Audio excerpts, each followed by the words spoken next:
ነው እግዚአብሔር እኮ ቸር ነው እንጂ ሞኝ አይደለም። ሰው እየተጃጃለ ነው የሚረባውን ሳይሰራ ዘመኑ እያለፈበት ነው። እና እየነገርኳችሁ ያለ ምንድነው ድንጋይ ቀዝቃዛ ነው። ቀዝቃዛ ህሊና ያላቸው ሰዎችም ለሃይማኖት ሙቀት የሌላቸው ሰዎች በሃይማኖት ሙቀት የማይፈሉ እንዲያው ካልሆነም ደግሞ ጥቂት ቱክ ብለው የሚበርዱ የድስት ወጥና የብረት ድስት ወጥ ይለያያል። አታውቁም? እናቶቻችን ድሮ እናቶቻችን በወጭት ይሰራሉና ወጭት የሚባል አለ። ዛሬ ይኑር አይኑር በከተማው አላውቅም። ድስት የሚባል አለና ሲጠዱት ከወጣ በኋላ ሁሉ ይፈላል። ከወጣ በኋላ ብረት ድስት ግን የምትፈላው የት ውስጥ እስካለች ድረስ ነው። ሳት ውስጥ ካለች ድረስ ቱክ የምትገርም እኮ ናት። የባህር ዛፍ ቅጠል እንደው ሲጨመርላት እናንተ ኤሌክትሪክ ነው የምታውቁ። በገጠሩ ሂሳብ ነው የማወራችሁ። እና የባህር ዛፍ ቅጠል ሲጨመርላት ወዲያው ቱክ ትላለች። ደግሞ ቅጠሉ ሲጠፋ ትበርዳለች። እንደዚህ አይነት ሰዎች አሉ። ስብከት ሲሰበኩ አንደኛቸውን ዓለሙን ጥለው ይሄዱ የሚመስላቸው የመነኑ የጸደቁ የሚመስላቸው ደግሞ ወዲያው ደግሞ ብርድ የሚሉ ቀዝቅዘው በቃ ዙረው የሚተኙ ማለት ነው። እግዚአብሔር ይሄን ሙቀታችን እንደሞቅን እንድንቀጥል እግዚአብሔር ይርዳን። ስለዚህ ድንጋይ ቆሪር ህሊና ያላቸው ሰዎች ድንጋይ ልምላሜ ቅጠል እንደሌለው አንድ ቀን የጽድቅ አበባ የጽድቅ ልምላሜ የማይታይባቸው ደረቅ ሰዎች አሉ። አንዳንድ ዛፍ አለ እንደ ይገርማቸዋል። በትር እንዳያረጉት ጠማማ ሀስሩ እንዳይጠጉ ዛፍ ፀሐይ እንዳያርፉበት ቅጠል የሌለው ቤት እንዳይሰሩበት ወልጋዳ እንዲህ አይነት ሰዎች ወይ አያስጠጋ ወይ ሽታው አይጥም ወይ በትር አይሆን ወይ ቤት አይሰራ ወይ ፍሬ የለው አንድ ጥቅም ሳይሰጥ ዝም ብሎ ውልግድግድ ብሎ የሚያልፍ ዛፍ አለ። እንዲህ ያሉ ሰዎችም አሉ። ቅጠል ማስጠጋት ማለት በቤት ውስጥ ድሆችን ማስጠጋት ነው። ወይ ሀብታቸው ለድሃ አይጠቅም፣ ወይ አውቀው እውቀት ስለሌላቸው አይጠቅም፣ ወይ ጉልበት ስለሌላቸው አይጠቅም። እንዲያው ዝም ብለው ሊዋጉ የበቀሉ ዛፎችም አሉ። እመቤታችንን ቅዱስ ያሬድ ምን ይላታል? እንተ ሰረጸት ለሕይወት ይላታል። ለሕይወትነት የበቀለች። ለምን የበቀለች አልኳችሁ? ለሕይወትነት የበቀለች፣ ለጥፋት የበቀል ለመውጋት የበቀል እስኪመስለን ድረስ የስድብ መዝገበ ቃላት የሆን ሰዎችም አለ። የስድብ መዝገበ ቃላት ስድብን አውርደን በአንድምታ አውርደን አንድምታ ታውቃላችሁ? በአንድምታ አውርደን አመስጥረን ልክ ልኩን ነግሬው መጣው ይላል። ልክ ልኳን ነግሬያት መጣው። እግዚአብሔር ደግሞ ልክ ልካችን ይሰጠናል። ኋላ ሰው ማስተዋል ያለበት ሰው ሊወጋ መብቀል የለበትም። ሊያስጠጋ በቅጠሉ ሊያስጠጋ በመዓዛው ሊስብ በቅጠሉ ሊያስጠጋ ቀጥ ብሎ ምርኩዝ ሊሆን ለደከመ እንዲህ ነው መሆን ያለበት።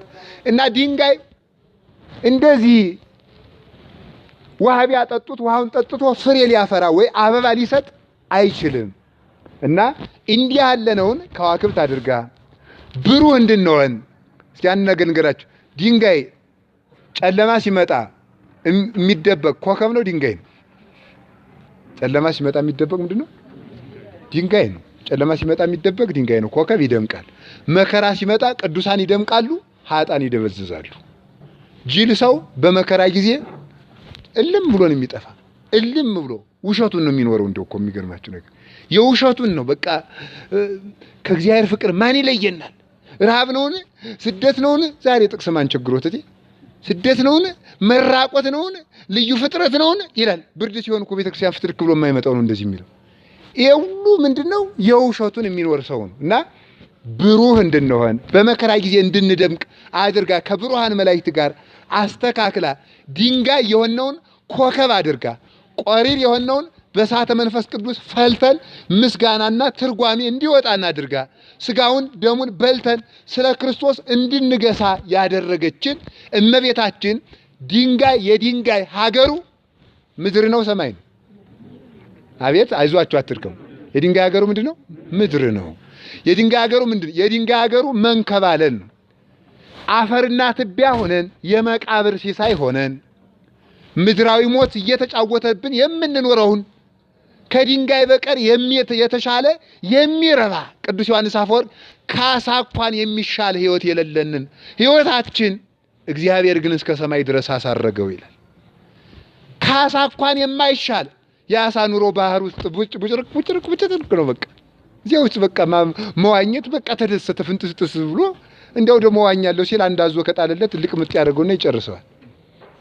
የአሳ ኑሮ ማለት ምንድነው? እየበሉ መኖር ብቻ። ባህር እኮ የተባለች ዓለም ናት። እየበሉ ብቻ መኖር፣ እየጠጡ ብቻ መኖር፣ እየተኙ ብቻ መኖር፣ ብር እየተቀበሉ ብቻ መኖር፣ እያጌጡ ብቻ መኖር። ነፍስስ የት ትግባ? እነዚህ ኑሮዎች ምን ይላሉ? የአሳ ኑሮ ይባላሉ። የአሳ ኑሮ አሳ ደግሞ እርሟን ደግሞ አንድ ቀን ደግሞ ወጣ ካለች ደግሞ እርሟን ህግገኑ ወጣ ካለች ደግሞ ትደርቃለች። እርማችን አንድ ቀን ጡሙ የተባልን ጊዜ አገር ጭንቅ የሚያዝብን ስገዱ። አንዳንዱ ሰው የስቅለት ስግደት ሲሰገድ ይላል እማይተው ምን ችግር አለ? ሰው ደግሞ አልሰገደም እንዳይለው ማለት ለሰው እኮ ነው የሚኖረው። ሰው ለእግዚአብሔር ብሎ የሚሰራው የለም። የሚቆርብ ለሰው ኃጢአት ሌላው ቀርቶ አንድ ነገር ልንገራችሁ ትዝ ስላለኝ እግዚአብሔር ለምንድን ነው ለንስሐ አባት ካልተናዘዛችሁ አትድኑም ያለን ይመስላችኋል? አንደኛ ካህናትን ስለሚያከብር ነው። ፍጥረትን ምክንያት አድርጎ ስለሚያድን ነው። እሱን እንተውና ሰው ኃጢአት ሲሰራ እግዚአብሔር እንዳያየኝ ነው ሰው እንዳያየኝ ነው የሚለው። አቤት ሰው እንዳያየኝ ነው የሚለው። ስለዚህ መጀመሪያም እኔን ሳይሆን የፈራ ሰው ነውና ለሰው ካልተናገርክ አትድንም። መጀመሪያም እኔን አልፈራኝም ጥንቱንም። አሁን እኮ ሰው ለእግዚአብሔር ቀጥታ ብነግረው አይሰማም ይላል። አይደለም መጀመሪያ እግዚአብሔርን አይደለም አይፈራው ሰው እንዳያየኝ እያልክ ነው እንጂ እግዚአብሔር እንዳያየኝ አላልክም። እግዚአብሔር ያየኛል የሚል ሰው የታደለ ነው። ስለዚህ ካሳ ያልተሻለ ከድንጋይ ያልተሻለ ሕይወት ያለንን ሀገራችን ጭቃ የነበረውን የድንጋይ ሀገሩ ጭቃ ነው። በምንም ታምር ቢሆን ድንጋይ ሰማይ ላይ ከኮከብ ጋር አብሮ ኑሮ አያውቅም። ሄዶ ከኮከብ ጋር ብልጭ ብሎ አያውቅም። ተሽከርክሮ አያውቅም። ነገር ግን እንደ ድንጋይ ፈዞ ደንግዞ የነበረውን ዓለም ፀሐይ ልጇን ወልዳ ከሱ የሚወጣው ነጸብራቀ እሳት በሰሌዳቸው ላይ ተስሎ ብሩሃን ከዋክብት ሆነው ለዓለሙ እንዲያበሩለት አደረገች። ድንጋዩን ኮከብ አድርጋ የሰበሰበች እመቤታችን ቅድስት ድንግል ማርያም ናት። አፈሩን ሕያው ያደረገችው እመቤታችን ቅድስት ድንግል ማርያም ናት። የጠገበውን ዓለም እንዲጠግብ ያደረገችው የተራበውን ዓለም እመቤታችን ጥፋት የሌለባት ልባመቃ እመቤታችን ምን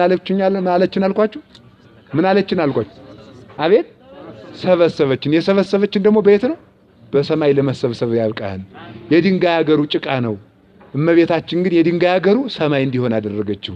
ድንጋዩን ዓለም በሰማይ ለመኖር አበቃችው፣ አሳረገችው፣ ከፍ አደረገችው። በጠላት ይረገጥ የነበር አያችሁ። ግን በእውነት ጎበዝ ልዩነቱን ይሁት ማምላክን ዲያብሎስ ይረግጠን ነበር ታች። አሁን ደግሞ ማንን ነው የምንረግጠኛ? ዲያብሎስን እንረግጣለን። አታስታውሱም? እነ ሚልኪ ቁልዝማዊ እንዴት ጭውት እንደሚያደርጉበት ሰምታችሁ አታውቁ? ሚልኪ ቁልዝማዊ የሚባል አባት ነበረ እና የንጉሱ ልጅ ታመመ። የንጉሱ ልጅ ስትታመም አጋንንት ነው ሲለፈልፍ ምን ይላል? ሚልኪ ቁልዝማዊ ከዋሻ ያልወጣም ብሎ ሲሳል ስለሰማው ባቴና አጥንቼ ነው ብሎ ሲል ስለሰማው ለማስወጣት ሚልኪ ቁልዝማዊ ካልወጣ አልወጣም አለ ጋኔኑ። ኋላ አንድም በከንቱ ውዳሴ ለመጣል ነው። አሁን ለምሳሌ እኮ ሰይጣን ቄስኑና መነኩሴውን ልቀቅ ሲለው አሬ መናጢ መነኩሴ ያቃጠለኝ የሚል እኮ አውቆ ነው መነኩሴውን በከንቱ ውዳሴ ለመጣል ማለት ነው። ገና እንገበግብሃለሁ ይላል ደግሞ አጅር የእውነቱ መስሎት። ሰይጣን እኮ እያሾፈብን ነው ማምላክ። እንዲያውም አንዳንዶችማ ደግሞ በካሴት አሳትመው እየሸጡ ነው። እንዴት ብልግና እኮ ነው! አዛኝ ጭውት አድርጎባቸው እኮ ነው። ኧረ አቃጠለኝ። አሁን አንድ መነኩሴ ያለ እግዚአብሔር ይወቅለት፣ ስሙን አልጠቅስም። እኔ እመቤታችን ልሰብክ እንጂ ሰው ልሰብክ ስላልወጣው፣ ግን በእውነት ክፋታቸውን አውቀን እንድንቆጠብባቸው። አሁን በቅዱስ ገብርኤል በአቡነ ተክለ ሃይማኖት መባሉ ቀርቶ ገዳሙ ላይ ያለው ሰው ሲጠመቅ በአባ ገሌ መባል ተጀምሯል። በቃ እንደዚያ ሲጀመር እሺ ይላል ሰይጣኑ። ስልት ይዞበት ማለት ነው። ስልት ይዞ እያሾፈበት ነው። እና አቡነ ተክለ ሃይማኖትን አንድ ጊዜ ምን ይላል ሰይጣን? አላስቀምጠኝ ካልክ ሰው ሁሉ እያመሰገነ ክብርህን እንዲቀርብህ አድርጋለሁ አለ። አዚያን ጊዜ መልአክ ነው ወይስ ሰማይ? መልአክ ነው ሰው ነው ይሄ ሰውዬ አሉ አቡነ ተክለ ሃይማኖት። አቡነ ተክለ ሃይማኖት ምን አሉ? የዛሬዎች ቢሆኑ ምን አሉ? ዝበል ገና እንግዲህ ሰው በስመ አብ ሲል አንድ መነኩሴ ወይ አንድ ባይተው ሊሰብክ ሲወጣ የሚል ሰው ከተገኘ ይሄማ የምድር ዚያር ነው ይላል። ዘወደ ተጨልጦ ተገርኝቶ ለዚያ ማጨብጨብ ማኮብኮቡ ነው። ዘወደ ሶስት ሰው እዚህ ውስጥ አሁን አንድ ሰው መጥቶ አንድ ባይታዊ ወይ አንድ በስማ ሲል አንድ ሶስት ሰው እንደ ፍቀሽ ከጀመረው አጋንንቱን እኮ እንደ ባሪያ እኮ ነው የሚያዙት ይላል። እያሾፈባቸው እኮ ነው ሰይጣን ራሱ። አቡነ ተክለ ሃይማኖት ምን እንዳሉ ታውቃላችሁ? መልአክ ነው ወይስ ሰው? እዚህ ሀገር እጄ እንዲህ አርቄ ነው የዛሬ ባይታዋን የሚሉት። እንዲህ ብዬ እኔ ርዕሰ ባይታዊ ነኝ። መከራ ገባን እኮ ማምላክን የና አቡነ ገብረ መንፈስ ቅዱስን ስም የዚያን ኮከብ ስም ኋላ እንደዚህ ሲሉ አቡነ ተክለ ሃይማኖት ምን አሉ? አባ በጸሎተ ሚካኤልን እንደው አባቴ ኃጢአት የተገለጠልብኝ ያሰናብቱ ይልሄደ። ምን የተገለጠብኝ? ጽድቅ የተገለጠ ነው ያለው። ኃጢአት የተገለጠ ኃጢአቴ ምን ኃጢአት አላቸው እሳቸው? ጽድቁን ኃጢአት ብለው ዲያብሎስን ለመርታት ነው ኃጢአቴ ብለው። እንዲህ ነው አባቶቻችን በእውነቱ እንዲህ አድርገው ነው ዓለሚቱን ያበሯት። እኛም የአባቶቻችን መንገድ ለይተን ልናውቅ ይገባል። በዚህ ሀገር የበቃ አባት አላሉ። ሰው ታሟል። አሁን በእውነቱ ታሙ። በእንዲህ ያለ ሀገር የበቃ አምላክ ይሄ ምንድነው? የበቃ አባት በእንዲህ ያሉ የበቁ አባት በእንዲህ ያሉ እንዲህ ያለ ተነስቷል አሉ። አዎ ጥሩ ነው። ለትዳር ይናገራሉ። ለሳንቲም ጥሩ ናቸው። ለራስ ፍልጠት ሰው እንደሚለው ባጭር መጽደቅና ባጭር መክበር ዓላማ ስላለው ነው። ሰው በህይወቱ ዘመን የሰው ልጅ ህይወቱን የሚያጠፋው ባጭር መክበርና ባጭር ምንድነው? መጽደቅ። ሰው ሎተሪ የሚቆርጠው ለምንድን ነው? ባጭር ለመክበር ነው። ባጭሩ ለመጽደቅ ደግሞ አንድ እድሜ ልኩን ዝሙቱን ሲደብል ኑሮ አንድ የበቁ አባት አይቶ አንድ በቃ ጨረስኩ እንግዲህ ብሎ ቁጭ ሊል ይፈልጋል። በልፋት ነው። ፈውስም ቢሆን በልፋት ነው። ይሄንን ማስወገድ ይገባናል። የተወደዳችሁ ክርስቲያኖች እንዲህ አይነቱን ክፉ ህሊና ባጭር መጽደቅ ይሄ ወይም ደግሞ በብልጠት መጽደቅ እንደ ይሁዳን ልንፈልግ የበቁ አባቶች የሉም እያልኳችሁ አይደለም፣ አሉ ብዙ አባቶች አሉ። ግን እንዳንጠፋ ማለት ነው። እንዳንጠፋ ማስተዋል ይጠበቅብናል። የበቁትን አገኘን ብለን የነቁትን አግኝተን እንዳንጃጃል ማለት ነው። ገብቷችኋል የምላችሁ ነገር? አዎ ችግር ነው በእውነቱ። አስቸጋሪ ዘመን ነው። ሰይጣን የብርሃን መልአክ መስሎ የሚመጣበት ዘመን ስለሆነ እና ወደ ነገሬ ልመልሳችሁና ምን ላይ ነው የነበርኩ? የሰባኪ ጅል የነበረበት የሚጠፋው ነው። ስለ ሚልኪ ቁልዝማዊ ነውና ሚልኪ ቁልዝማዊ ካልመጣ አልወጣም ሲል አባ ሚልኪ እና ተብለሃል አሏቸው። የንጉሱ ልጅ ታማህዱና መጣው መጡ። ለሱ ሰይጣን ግን የሚገርመው ሁልጊዜ ሰይጣን በክርስቲያኖች ላይ ለጥፋት ብሎ የሚመክረው ነገር ሰዎቹ በጎ እየሰሩ ከሆነ እግዚአብሔር ለድነት ያደርገዋል። የይሁዳን የተንኮል ምክር እግዚአብሔር ለዓለም ድነት አድርጎታል። ሰይጣን ለጥፋት የሚያስመክረውን እነዚያ የሚመከርባቸው ሰዎች ቅን ሆነው ከተገኙ እግዚአብሔር ለደግ ያደርግላቸዋል። ሚልኪ ቁልዝማዊን በከንቱ ውዳሴ አጥፍቶ የከተማ አውደልዳይ ሆኖ እንዲቀር ያሰበውን እግዚአብሔር ለድነት አደረገውና የእግዚአብሔር ክብር መገለጫ አድርግና ሲሄድ ለቀቀና ምን ተደረገ በኋላ ምን ልስጥህ ንጉሱ ያለው ንጉሱ ምን ልስጥህ አባቴ ያለው አንድስ የሚያህል ድንጋይ ያለ በቃ አንድ ቤት የሚባል አንድ ፎቅ ይሄንን ስጠኝ ለቤተ እግዚአብሔር መስሪያ ይሆንልኝ አስፈልጫለሁ። ማን ይወስድልሃል አባቴ እንጂ ሰጥህ ነበር።